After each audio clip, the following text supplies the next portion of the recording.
Okay, Hoopty Diesel Cub cold start. All the ground wires are finished. Fuel system is finished.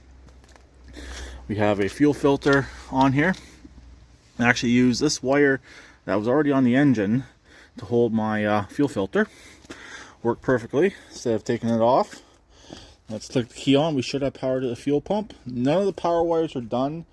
I just have the fuel pump rigged up. And yeah, we're getting fuel into the fuel filter.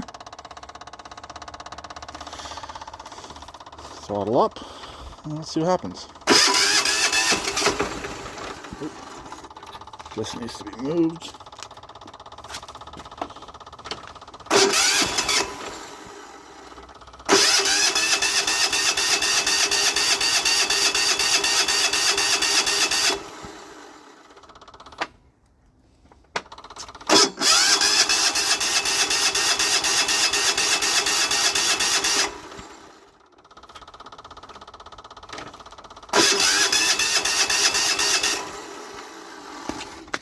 And if that's all moving,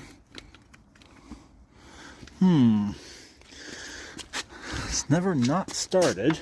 I wonder if it's not getting enough fuel through the filter.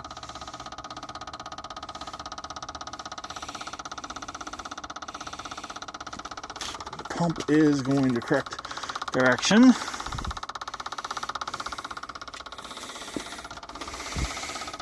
I may have to pop that line off of right there and bleed it. There might be air right there. Okay, stay tuned. Okay, it was pushing air. Let's try this again. Hopefully I don't have to prime the injector.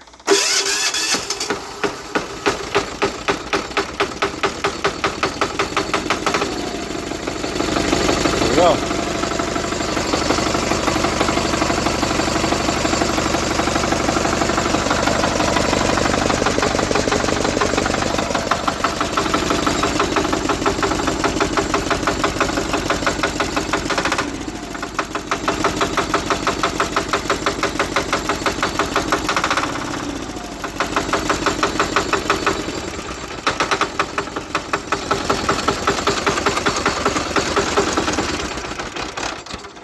Okay, push the key off. There we go. Like I said, it did push a bunch of air out from the top. I figured since it had diesel in the injection pump, it was started, but no, not a big deal. It's all good. It started up and it ran like a diesel. So I'm going to actually get this pushed back into the garage for the night and possibly tackle all of the hot wires tomorrow. So that means installing the fuse block, running wires from the front to the back. I do got to tie up some of these ground wires right here just so they're not dangling all over the place, and that's pretty well it. First time it's actually ran in a few weeks, other than having to bleed the pump. It did perfectly fine. So I'll talk to them later. Please keep it redneck like always, and please subscribe and comment.